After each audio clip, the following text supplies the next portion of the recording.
자, 3프로TV 시청자 여러분, 더 피플 시간으로 여러분 뵙게 됐습니다.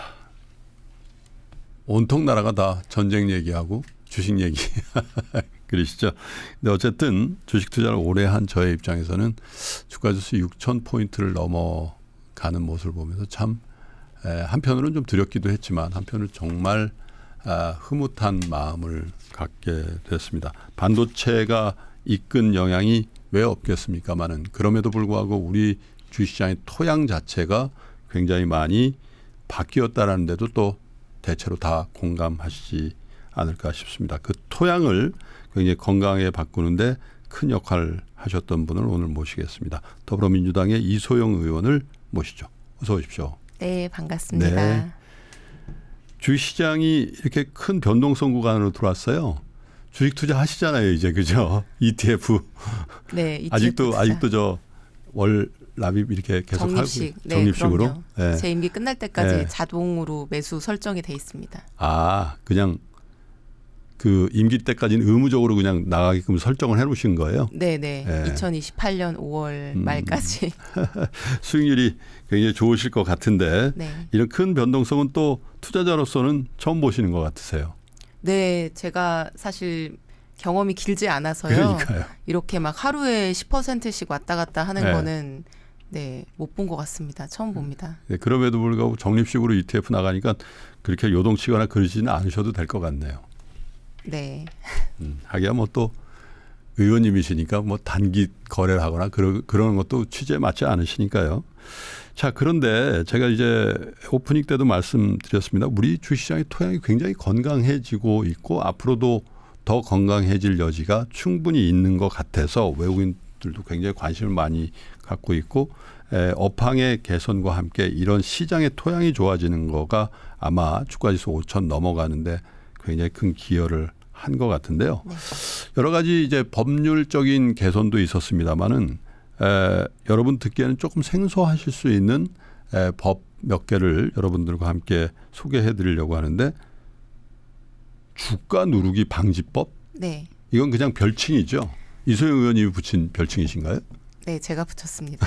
뭡니까 이거? 이런 세상에 이런 법만 있으면 전 국민이 다 호응할 것 같은데? 그 법 자체는 상속세 증여세법이고요. 예. 단순하게 말하자면은 PBR이 0.8 이하인 기업의 주식을 상속할 때 예. 대주주에 대해서는 비상장 주식 평가 방법을 적용하겠다라고 하는 거고요. 요약하자면. 예. 예. 근데 이게 이제 처음 제가 이 법안을 고민하게 된 문제의식은 뭐였냐면 예. 제가 2024년 여름 정도부터 이제 주식시장 정책에 관심을 갖기 시작했잖아요. 그러셨죠. 그때부터 여기 나오셨고요. 그죠? 네. 근데 자주 댓글이 달리는 내용이 어떤 게 있었냐면 예. 대주주들 상속세율 낮춰주세요. 상속세 폐지해주세요. 그런 댓글들이 정말 자주 달리더라고요. 예.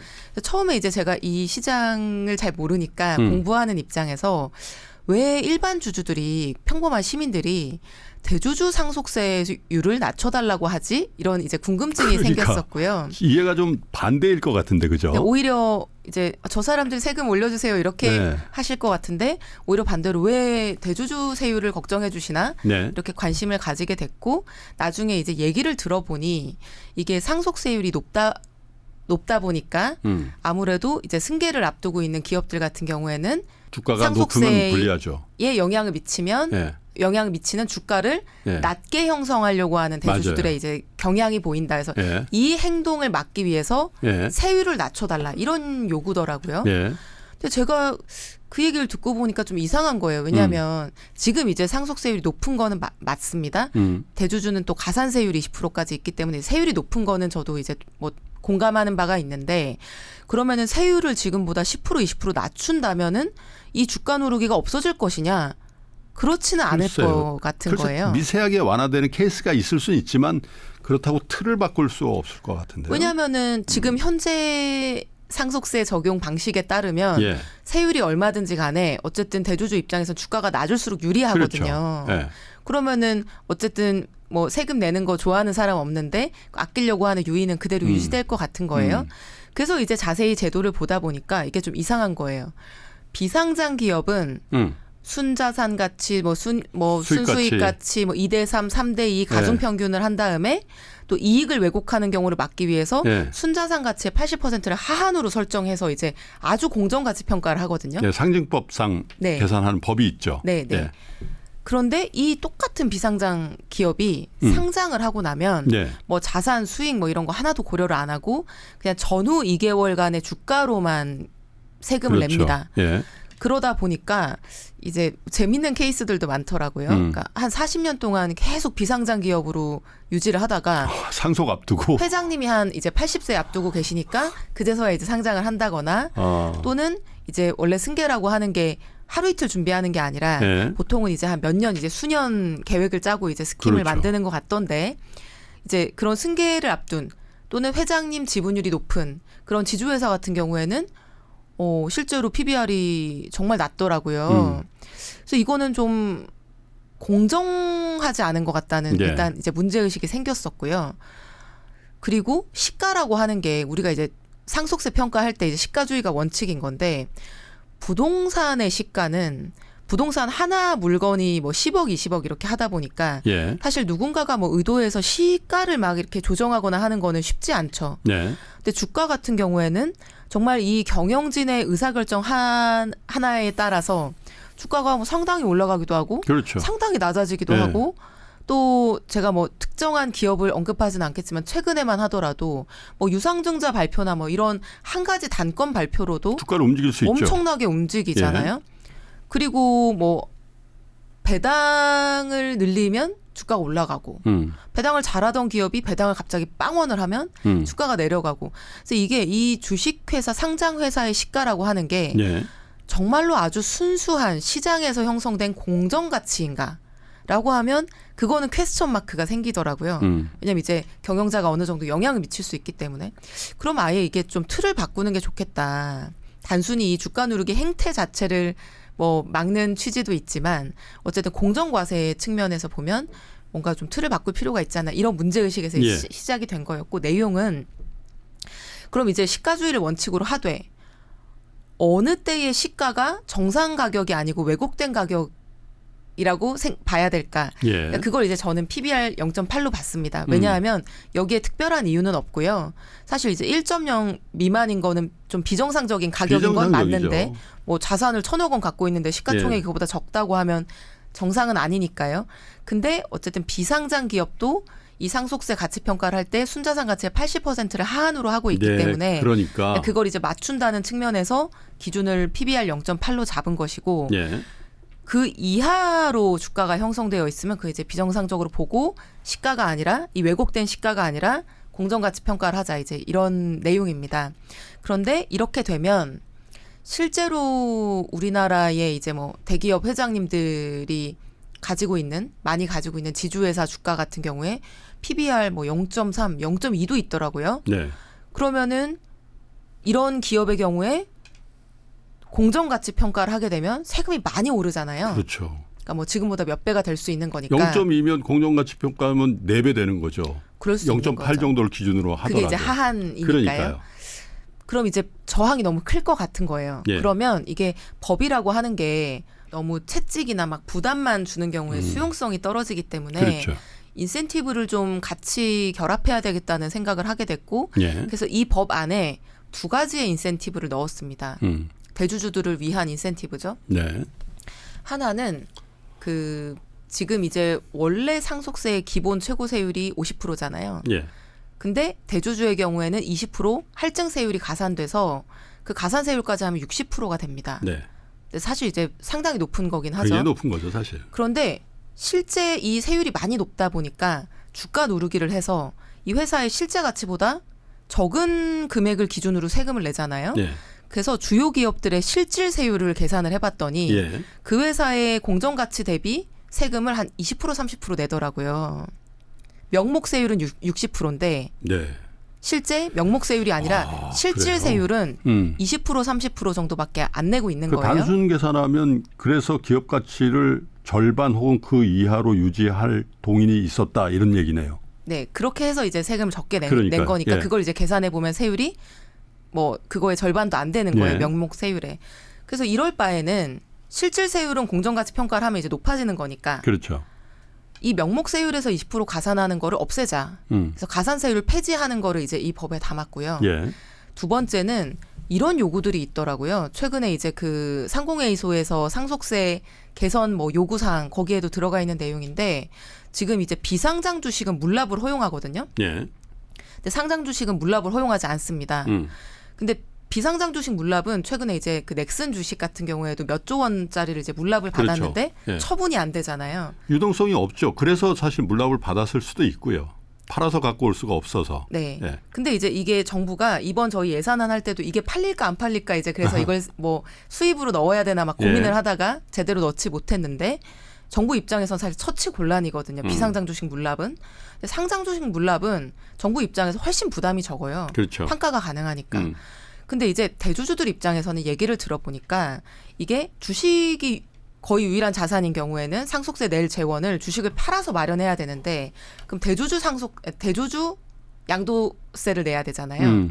그것도 이제 25%를 내고 그렇죠. 자금을 마련해서 60% 상속세를 내야 되니까 부담이 너무 크다는 요구들이 있더라고요. 그래서 대주주의 경우에 원하는 경우 물납을 허용하는 거를 두 번째 인센티브로 넣었습니다. 양도소득 양도 차익에 대한 그 양도 차익이 원래 굉장히 크겠죠. 원래 네. 대주주들은 처음에 자본금 투자를 많이 했을 테니까 그죠. 네. 그거를 사실은 면제해 주는 효과가 있네요. 네, 그래서 이제 이 법에 총 3가지의 덩어리의 내용이 들어가 있는 건데 첫 번째 내용은 아까 말씀드린 가산세. 주가를 눌렀을 때 이익이 없도록 0.8 PBR 0.8 이하인 기업은 공정가치평가에서 세금 내라 하는 거고요. 네. 그러면 이제 이 법이 만들어지면 PBR 0.8 이하로 눌렀을 때 이익이 없기 때문에 네. 그런 저 PBR 기업들의 주가가 정상화되지 않을까라고 이제 예상을 하는 거고 두 번째가 이제 가산세율 20% 대주주 가산세율 폐지 세 번째가 이제 대주주가 원하는 경우에 물납을 허용하는 거 이렇게 3가지 내용을 담고 그러니까 당근과 채찍을 다 준 거네요. 맞습니다. 어떤 의미에서는. 네. 통과를 위해서. 네. 네. 그런데 사실 엄격한 의미에서 주시장 참여자의 관점에서는 네. 자산 가치, 순자산 가치에 비해서 0.8 이하로 거래되는 주식이 있다면 네.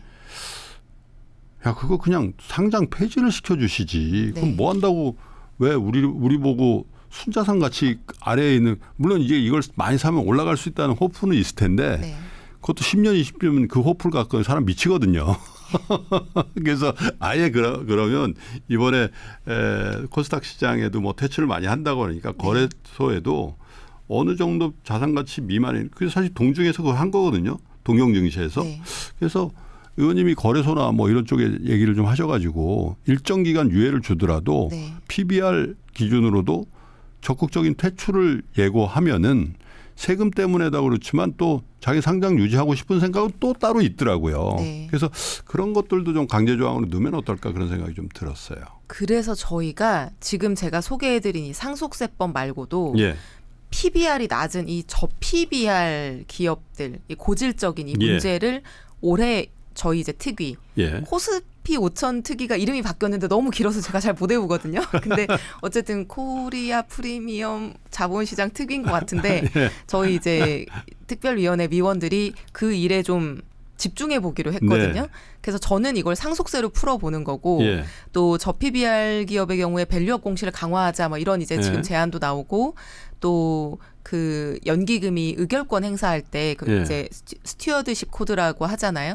그런 거에도 좀 PBR 개선 뭐 이런 것들을 좀 뭐 고려해서 반영하게 하자 이제 이런 다양한 아이디어들이 나오고 있고 저희의 올해 이제 우리 증시 체질을 개선하는 테마 예. 아주 주요 테마 중에 하나가 이 PBR 저 PBR 개선입니다.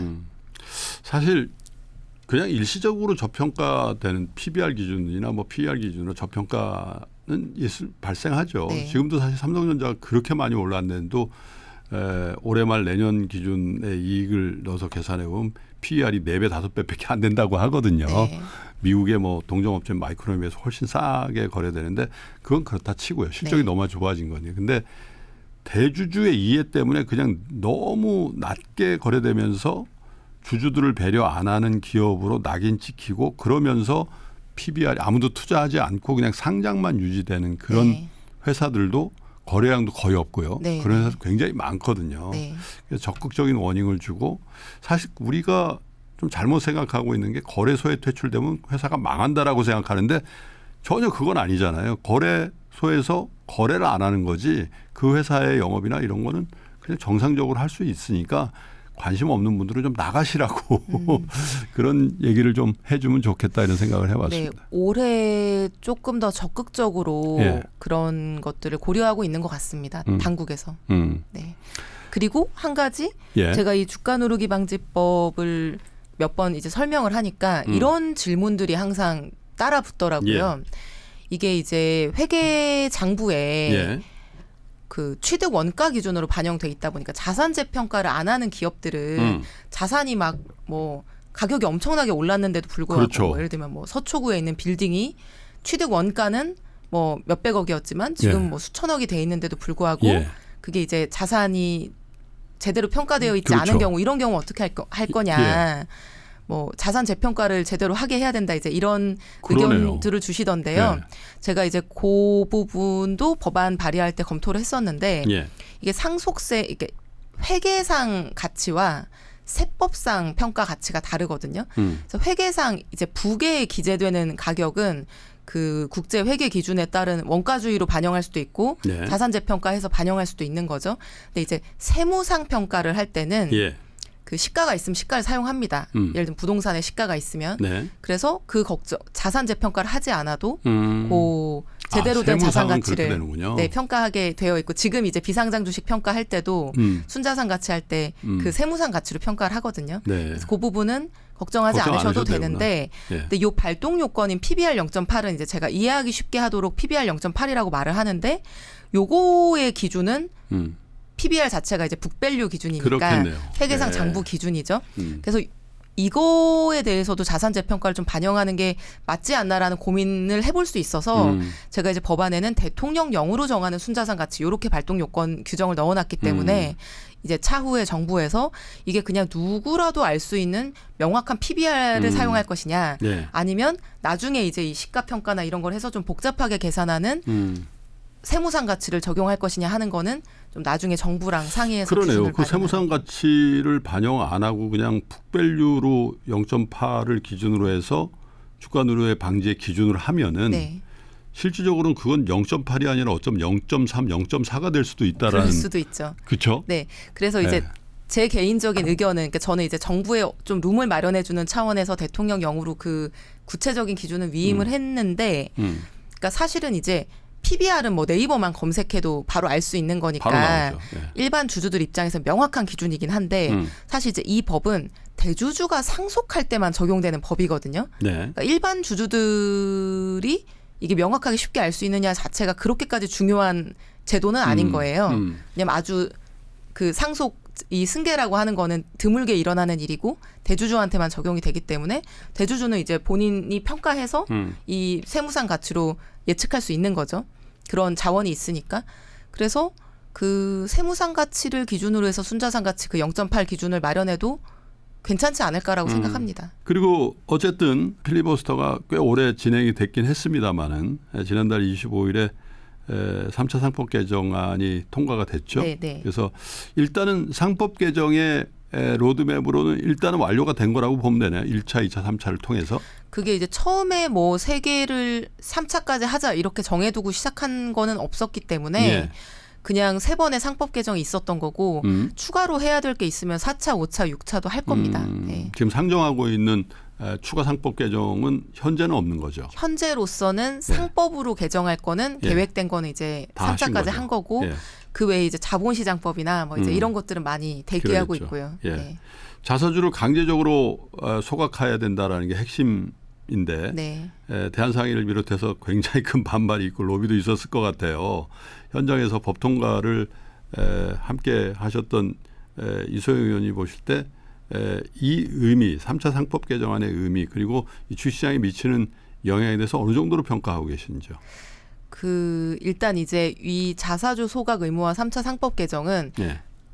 저희 이제 당에서 제가 모든 주식 정책을 다 하는 건 아니기 때문에 그러니까요. 이제 약간 주무 담당자가 이제 있죠. 나눠져 있는데요. 요거는 제가 주도한 거는 아니었고 예. 그 사실 이 자사주 소각 의무화 법안을 어느 정도 강도로 세게 할 건지에 대해서 저는 좀 강경파 입장이었고 예. 이 법은 좀 온건하게 이제 이번에 좀 마련이 됐는데 저는 아마도 이게 이제 단번에 너무나 막 강력하게 이렇게 하는 것보다는 단계적으로 좀 안착시킬 그런 예.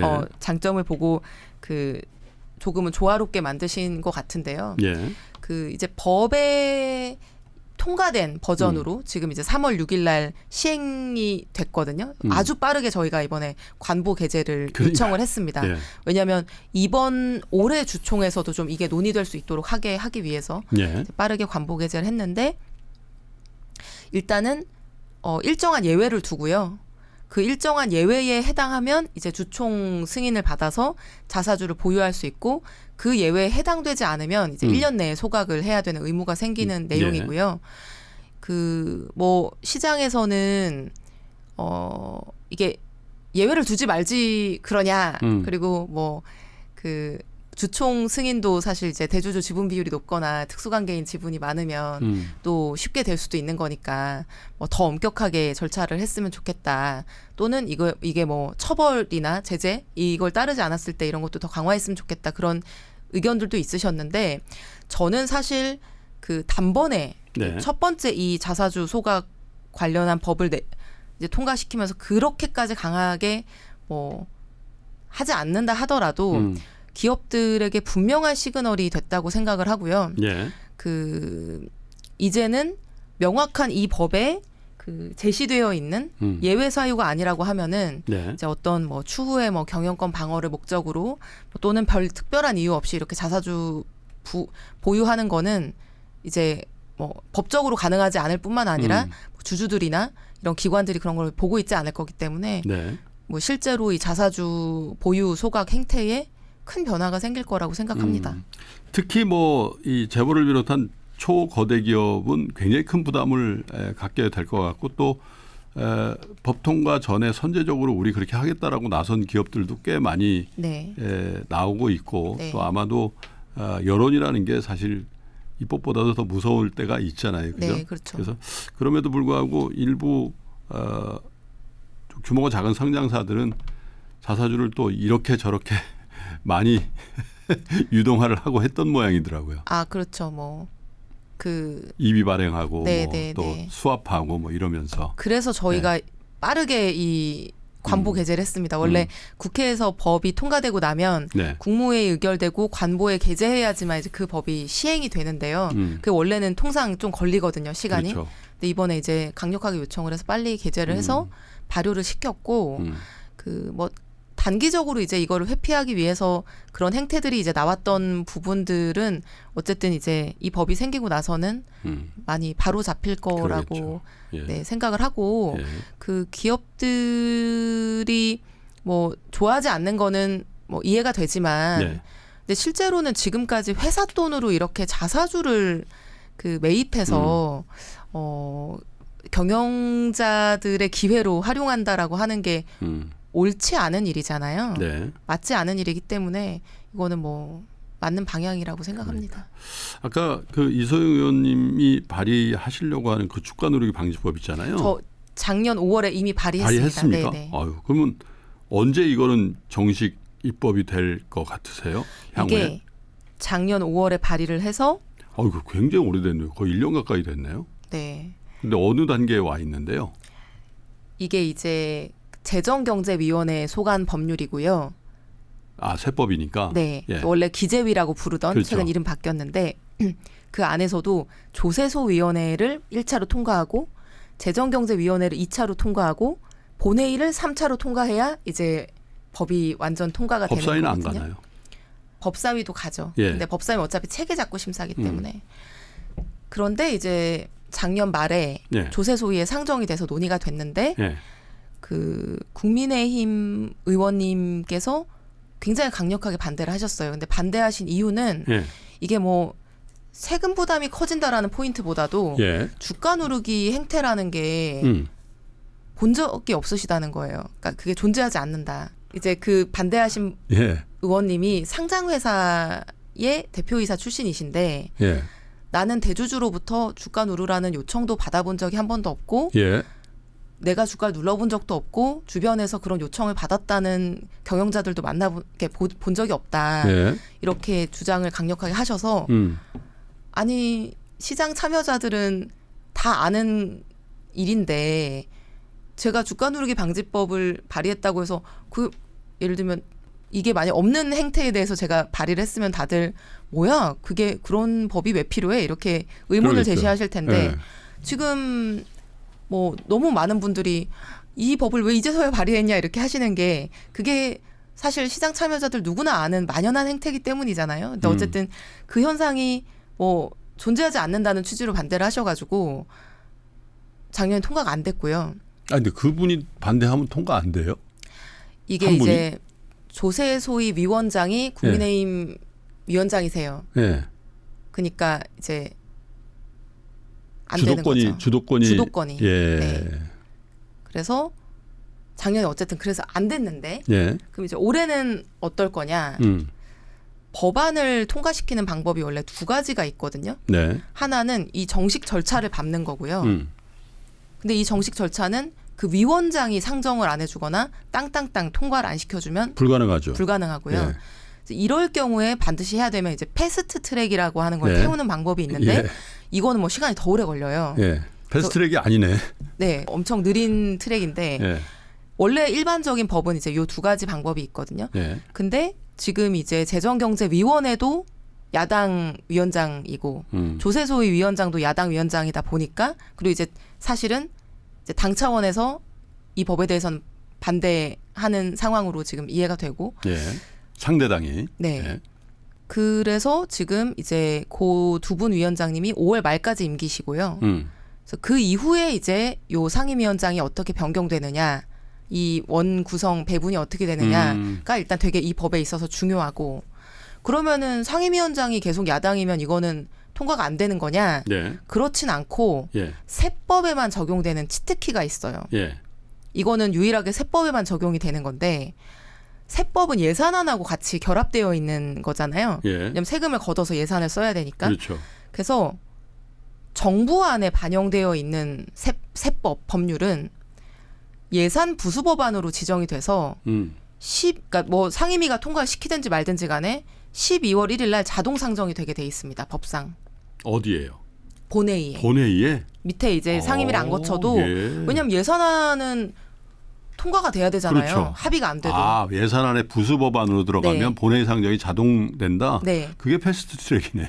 세법에만 적용되는 이제 네. 패스트 트랙인데요. 예. 그래서 이제 이런 다양한 절차들이 있기 때문에 일단 기본적으로는 뭐 현재의 구조 속에서도 설득해서 통과하려고 일단 노력을 할 거고요. 이제 그게 어려울 가능성이 좀 높아 보이는데 그럼 이제 5월 말 이후에 원구성 협상에서 좀 저희가 이제 이 법의 통과를 좀 가능하게 하는 이런 전략을 구사해 보려고 하고 예. 이제 설사 뭐 거기에서 변수가 생기더라도 예. 또 그 치트키가 있기 때문에 그런 다양한 입법 전략을 예, 지금 고려하고 그러시군요. 있습니다. 근데 어쨌든 뭐 하루 이틀 내에 통과될 수 있는 지금 상태는 아닙니다.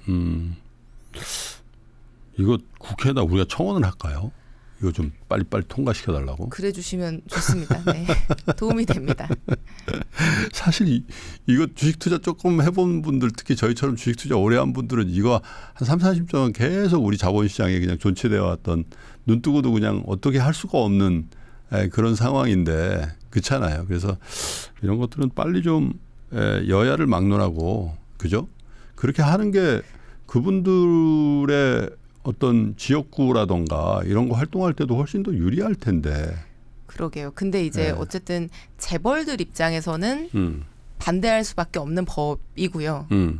세금이 올라가니까. 네. 그리고 이제 친기업이라고 하는 의미를 친재벌이라고 또 생각하는 분들도 뭐 국회에서 존재하기 때문에 네. 어쨌든 이제 반대는 어느 정도는 예상했던 부분이고 잘 설득하고 돌파해야 되는데 하여튼 저도 좀 당혹스러웠던 게 주가 누르기가 존재하지 않는 현상이라고 하니까 뭐 당혹스러웠는데 오늘 이 영상을 보시는 분들은 댓글에 지금까지 목격하셨던 주가 누르기 사례가 있으면 많이 달아주시기 바랍니다. 제가 그걸 출력해서 이제 사용하겠습니다. 그러시죠. 예, 아마 이 영상에 많은 댓글들이 달릴 거 같네요. 그리고 사실 저 모두에도 그런 말씀 드렸습니다마는 제도와 법 뭐 이런 것들이 뭐 그런 것들이 뭐 주식시장에 얼마나 바로 영향을 미치겠어 뭐 이렇게 생각하시지만 지난 1년 동안 이 상법이라든지 자본시장에 관련된 여러 가지 법과 제도가 굉장히 잘 개선이 됐기 때문에 어쩌면 여러분들이 함께 경험하고 있는 물론 최근에 이제 변동성이 좀 커졌습니다마는 그런 추세적인 대한민국 1등이 되는 그런 주가의 흐름을 보실 수 있지 않았나 그런 생각이 들어서 사실은 주가누르기 방지법뿐만 아니라 앞으로도 사실 자본시장의 사각지대로 남아있는 여러 가지 미진한 법제도들이 많이 있다고 보여지거든요. 엄청 할 일이 많더라고요. 예. 그래서 저희가 이제 연초에 예. 저희 그 이름 그 긴 특위에서 예. 위원들이 한 10몇 명 되는데 예. 쭉 뭔가 해야 될 과제들을 나열을 한 다음에 네. 업무 배분을 했거든요. 이거 해라, 너는 이거 해라 뭐 이렇게. 근데 그거를 쭉 이렇게 열거를 해봤는데 20개가 넘더라고요. 저희가 이제 해야 된다고 네. 생각하는 과제들이. 그래서 아 정말 부지런히 해야 되겠다 싶고 이제 최근에 뭐 변동성이 굉장히 크지만 어쨌든 이제 저희 같은 이제 입법하는 사람들은 단기 오늘 내일에 이제 주가를 보고 그렇죠. 일을 하는 건 아니고 예. 저희의 이제 과제는 올해 과제는 두 가지라고 생각을 하거든요.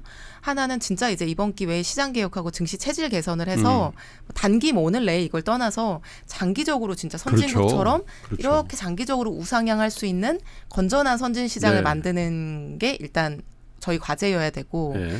두 번째는 지금까지 이제 6,300까지 막 상승하는 과정에서는 뭐 대형주 그리고 특정 이제 군 업종 그렇죠. 군 반도체. 중심으로 많이 쏠림이 상승하면서 있었죠. 예. 이게 증시가 되게 양극화돼 있다 이런 평가들도 많이 있잖아요.